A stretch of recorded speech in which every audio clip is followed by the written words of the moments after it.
አስጥልን ውድ የተከበራችሁ ቤተሰብ ፈለጋ ዳጣ ቀጣይ ክፍል።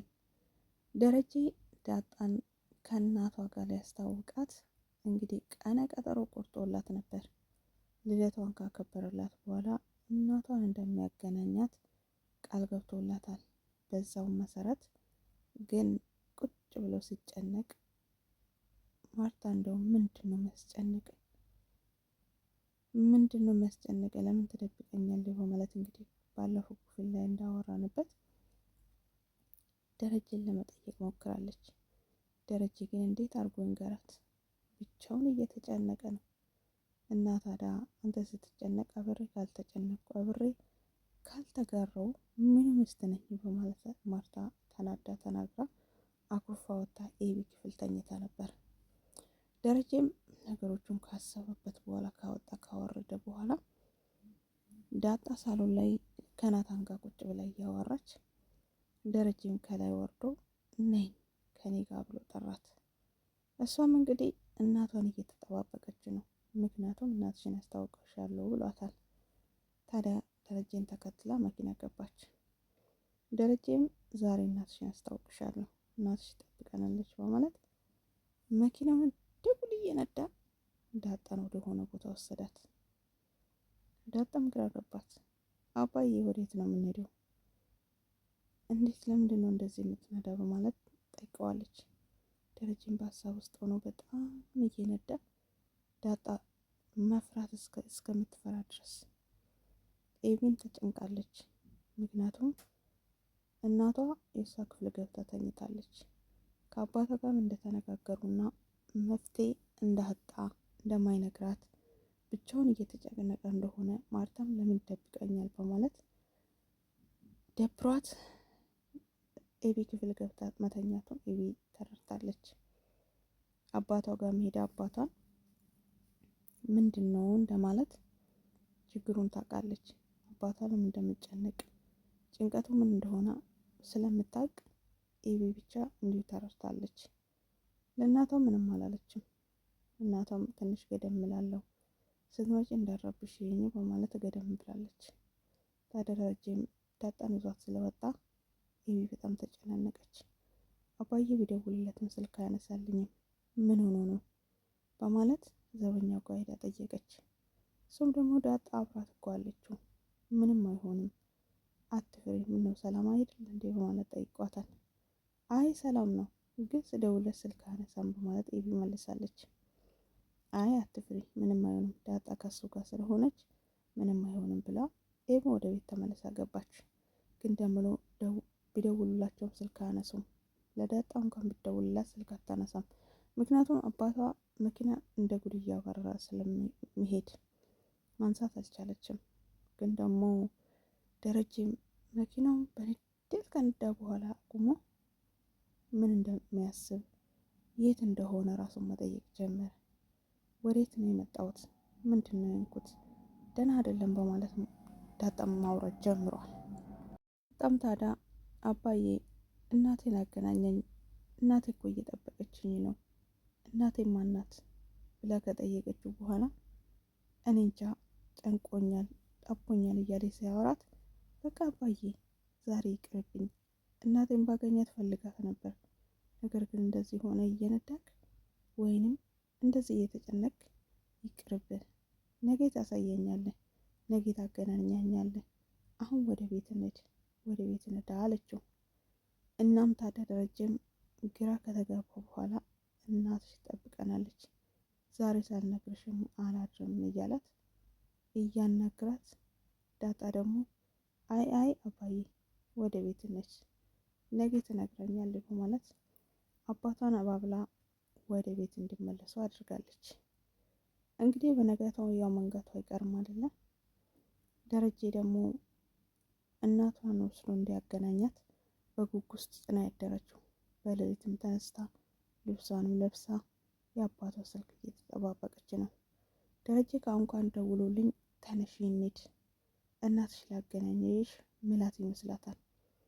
እሷም ለብሳ ረጅም ሰዓት ከጠበቀችው በኋላ ደረጀም ይዟት ሄዷል። ይዟትም መኪና እየነዳ አባዬ ቶሎ ቶሎ ነዳ፣ ልክ እንደ ትላንትናው ማታ እናቴን ላገኛት ነው።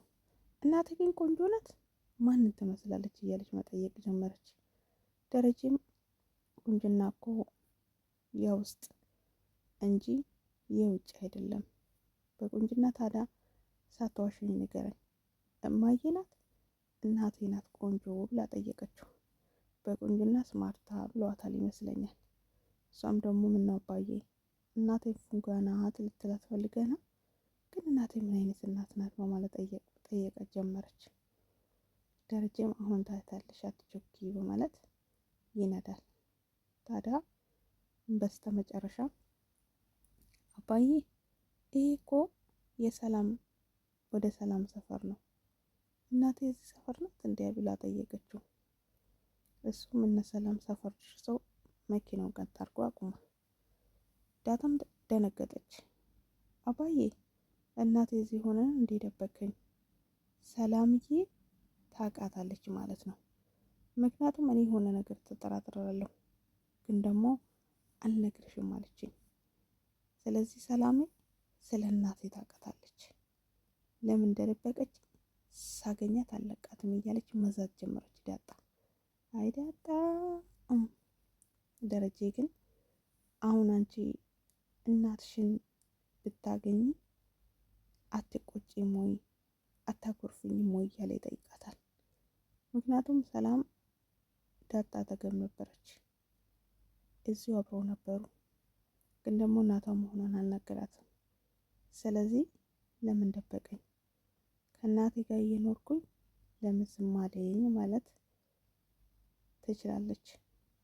ስለዚህ ዳጣም ደነገጠች፣ በጣም ክዋለች። እናቴ እዚህ ሰፈር ናት? አባዬ ለምን እዚህ ቆምክ? እናትሽ ሰፈር ደርሰሻል፣ ከመኪና ውረጂ አላት።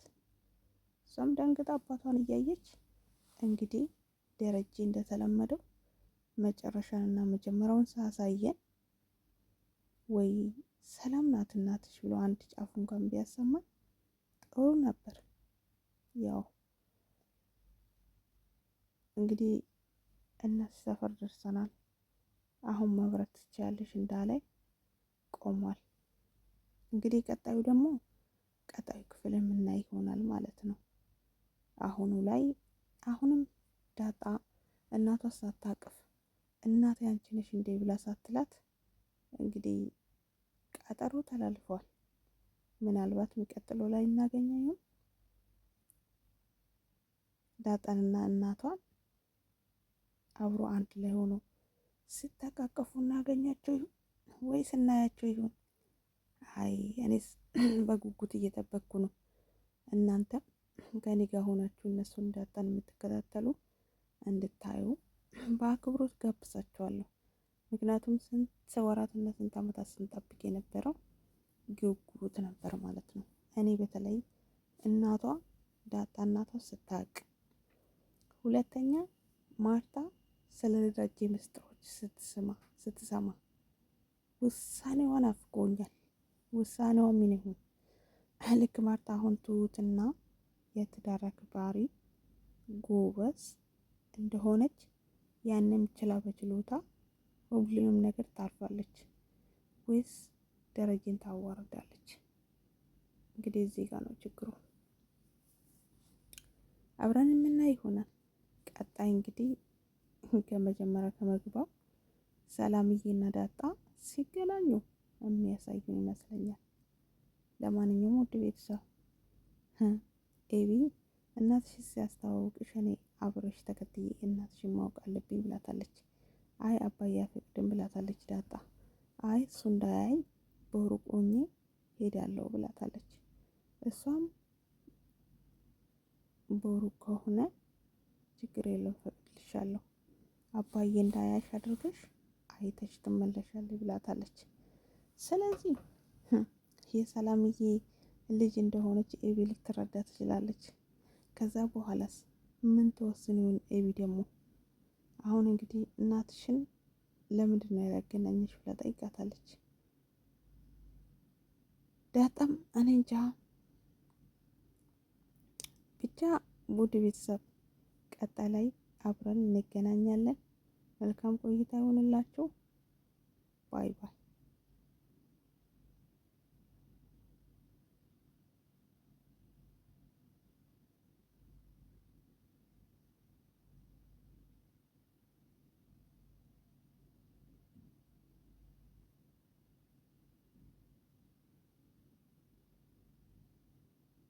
እና መልካም ቆይታ ውድ ቤተሰቦች። ቻው ቻው።